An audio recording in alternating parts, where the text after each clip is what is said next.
To everyone, welcome to my YouTube channel Study BRICS.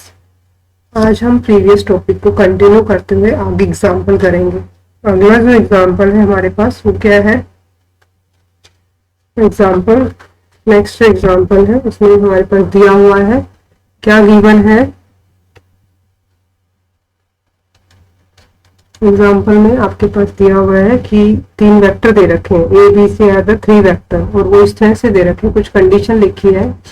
If vector A B C are 3 vectors कितने vector दे रखे हैं? 3 vector दे रखे हैं, और वो इस तरह से दे रखे हैं such that A cross B is equal to C and B cross C is equal to A. Show that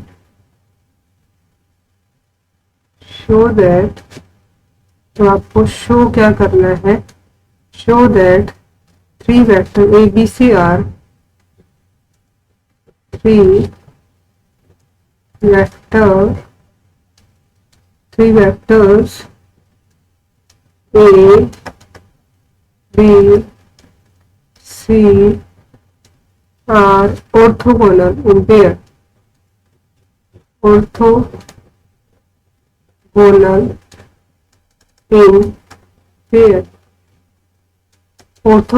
in pairs means A with B make an angle 90 degree, B with C make an angle 90 degree। Orthogonal का मतलब 90 degree, और pair का मतलब A का B के साथ, B का C के साथ और C का A के साथ जो एंगल होगा वो 90 डिग्री होगा। या फिर हम इनकी डॉट प्रोडक्ट को 0 शो कर दें तो ये क्या हो जाएगा? Orthogonal in pair. और साथ में हमारे पास कंडीशन भी दे रखी है कि magnitude of vector B is equal to 1। That means B vector है वो हमारे पास कैसा है? Unit vector.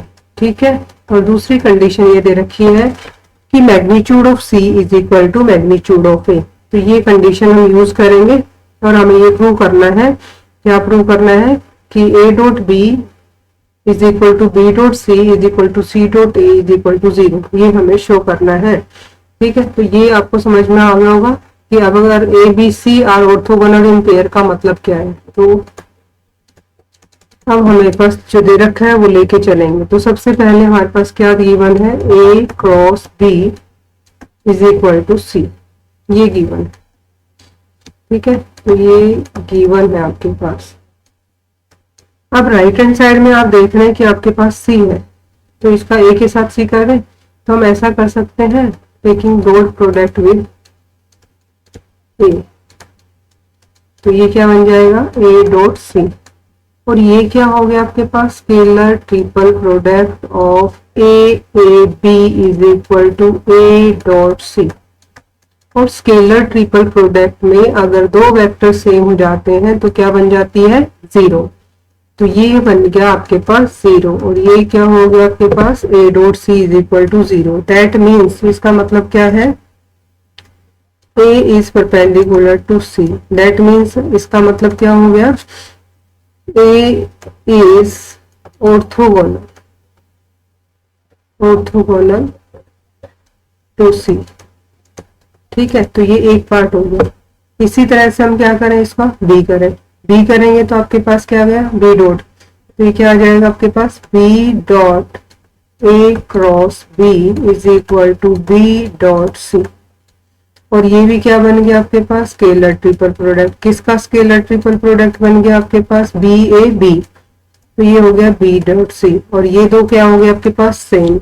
तो क्या हो जाएगी? स्केलर ट्रिपल प्रोडक्ट क्या हो जाएगी? 0। तो ये हो गया आपके पास B dot C। That means क्या हो गया? B is perpendicular to C। ठीक है। और इसका मतलब क्या हो गया आपके पास? वेक्टर B इज ऑर्थोगोनल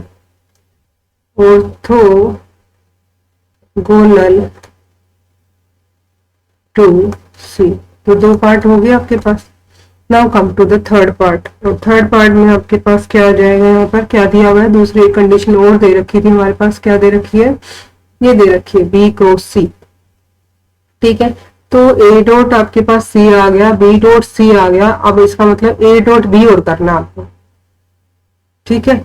तो ए डॉट बी करने के लिए हम क्या करेंगे, यहाँ पर ए डॉट बी, जो सेकंड कंडीशन हमारे पास गिवन है बी क्रॉस सी, जो सेकंड कंडीशन है हमारे पास बी क्रॉस सी, तो उसको देख लीजिएगा, उसको यूज करके हम करेंगे नेक्स्ट वन। तो क्या है आपके पास second condition B cross C, B cross C is equal to A. आपको ए डॉट बी को 0 दिखाना है, तो आप क्या करेंगे, ये दिया हुआ आपके पास सेकंड कंडीशन में गिवन है, तो आप ये कर दीजिएगा, यहाँ पर ए डॉट बी करना है तो B dot B cross C is equal to क्या आ गया आपके पास, बी डॉट ए, और ये क्या बन गया आपके पास, स्केलर ट्रिपल प्रोडक्ट, और ये स्केलर ट्रिपल प्रोडक्ट हो गया, और दो वेक्टर सेम है तो दो वेक्टर की स्केलर ट्रिपल प्रोडक्ट आपके पास क्या हो जाएगी, 0, क्योंकि दो वेक्टर सेम आ गए तो ये 0 हो जाएगी, और ये आ गया B dot A, that means 0 is equal to, इसको ए डॉट बी भी ले सकते हैं और बी डॉट ए भी, क्योंकि commutative property hold in dot product, ठीक है। और जी यहाँ आपके पास कह सकते हैं आप कि A is perpendicular to B, that means आपके पास क्या हो जाएगा, A is orthogonal to B. तो आपको फर्स्ट पार्ट में तो ये करना था, क्या था स्टेटमेंट में कि show that these three vectors A B C are orthogonal in pair, ठीक है। तो यहाँ देयरफॉर लिख सकते हैं हेंस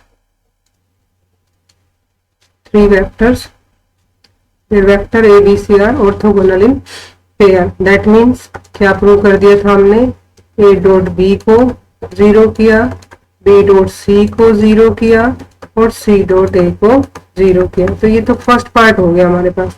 अब सेकंड पार्ट में क्या दे रखा था कि आपको एक तो ये प्रूव करना है कि magnitude of B is equal to 1, और क्या प्रूव करना है आपको, magnitude of A is equal to magnitude of C. तो ये आपको और करना है इसमें। तो कैसे करेंगे इसको, एक तो magnitude of B is equal to 1 prove करना चाहते हैं, और इन दोनों का मैग्नीट्यूड इक्वल होना चाहिए, magnitude of vector A and magnitude of vector C, ठीक है। तो इसको करने के लिए हम क्या करेंगे, कंडीशन जो गिवन कंडीशन है उसी को हम यूज करेंगे। गिवन कंडीशन क्या थी हमारे पास, तो एक तरह से ये सेकंड पार्ट हो गया इसका। तो सेकंड पार्ट में क्या करेंगे, गिवन कंडीशन थी हमारे पास A cross B is equal to C, ये दिया हुआ था। अब क्या कर दें हम, सी डॉट कर दें, तो ये हो गया C dot A cross B is equal to, right hand side में क्या आ जाएगा आपके पास, सी के साथ किया तो सी डॉट सी, और इधर आपके पास क्या बन जाएगा, लेफ्ट हैंड साइड जो है आपके पास वो क्या हो गई, स्केलर ट्रिपल प्रोडक्टिव फॉर्म में ऐसे लिख लो, सी के बाद ए के बाद B is equal to magnitude of vector C, क्योंकि ए का और सी का मैग्नीट्यूड को हमें इक्वल दिखाना है। और इसको आप ऐसा भी लिख सकते हैं, scalar triple product of A B C is equal to magnitude of vector C, ठीक है। अब एक तो ये दे रखा था आपके पास A cross B is equal to C, और दूसरा आपके पास ये दे रखा था B cross C is equal to A. आपको ए में चाहिए तो ए डॉट कर दीजिएगा दोनों तरफ, मैंने तो यही ए डॉट कर दिया, वेक्टर ए और ये वेक्टर ए, और यहाँ क्या बन गया आपके पास, scalar triple product of A B C, और राइट हैंड साइड में क्या बन जाएगा आपको, आपके पास मैग्नीट्यूड ऑफ ए स्केल। तो इन दोनों से इसको 1 दे नाम और इसको 2 दे, तो लेफ्ट हैंड साइड इक्वल है तो राइट हैंड साइड भी आपके पास क्या आ जाएंगी, यहाँ पर इक्वल आ जाएंगी। तो आप यहाँ से कह सकते हैं from equation first and second, first और सेकंड इक्वेशन से आप ऐसा लिख सकते हैं, ठीक है।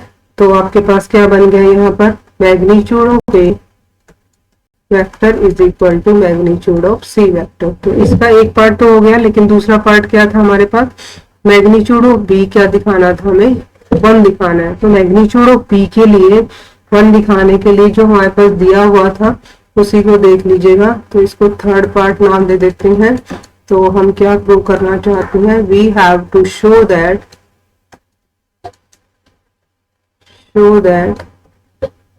क्या प्रूव करेंगे हम, magnitude of B is equal to 1।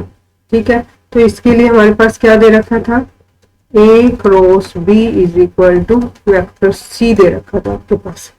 ठीक है, और इसका बी के साथ क्रॉस प्रोडक्ट करें तो क्या आएगा, B cross A cross B is equal to क्या हो गया आपके पास, बी क्रॉस सी। और बी क्रॉस सी जो आपके पास दे रखे उसकी वैल्यू क्या है आपके पास, ए, ये भी गिवन है हमारे पास। लेकिन यहां हम कौन सी प्रॉपर्टी लगाएंगे, हम vector triple product, vector triple product करेंगे। तो वेक्टर ट्रिपल प्रोडक्ट का फॉर्मूला आपके पास क्या था यहाँ पर, बी डॉट बी इनटू क्या हो जाएगा, ए, माइनस क्या आएगा आपके पास, बी डॉट ए इनटू में क्या आ जाएगा आपके पास, बी। ठीक है, ये आपके पास वैल्यू आ गई B dot A into B, और ये क्या बन गया आपके पास, ए। ठीक है, तो यहाँ आप लिख सकते हैं therefore B cross C is equal to A. क्या गिवन है आपके पास, ये दिया हुआ है, गिवन है। तो इसको हमने यहाँ यूज कर लिया। आप देख रहे हैं कि ये आप प्रूव कर चुके हो, A dot B is equal to 0, A और बी को ऑर्थोगोनल प्रूव किया था हमने ऊपर, तो ये तो हो जाएगा 0। तो आपके पास क्या बन गया, ये बी डॉट बी क्या होता है, बी के मैग्नीट्यूड का स्क्वायर, और ये हो गया आपके पास वेक्टर ए। और यहाँ आपके पास क्या आ गया, वेक्टर ए। ठीक है, राइट हैंड साइड में आपके पास क्या आ गया, वेक्टर ए। लेकिन आपके पास क्या है, यहां से आप क्या लिख सकते हैं, यहाँ पर मैग्नीट्यूड ऑफ वेक्टर बी का whole square is equal to vector A divided by A. ठीक है, दैट मीन्स आपके पास क्या आ गया, सेम वेक्टर है, या फिर आप इसको इधर ले जाके भी कर सकते थे। तो आपके पास magnitude of B vector B का whole square is equal to 1। That means आपके पास magnitude of vector B is equal to 1। तो ये आपको प्रूव करने थे। तो एक तरह से इस क्वेश्चन के 3 पार्ट थे। फर्स्ट पार्ट में आपके पास 3 वेक्टर दे रखे हैं, तीनों को क्या करना था आपको, ऑर्थोगोनल इन पेयर। दूसरा आपके पास क्या करना था, magnitude of A is equal to magnitude of C. और तीसरा क्या करना था आपको, magnitude of B is equal to 1। तो ये एग्जाम्पल था, इसके 3 पार्ट थे, 2 भी पूछ सकते हैं, 1 भी पूछ सकते हैं, तीनों भी पूछ सकते हैं। तो इम्पोर्टेंट क्वेश्चन है यहाँ पे। Sorry, example number, next example number 9।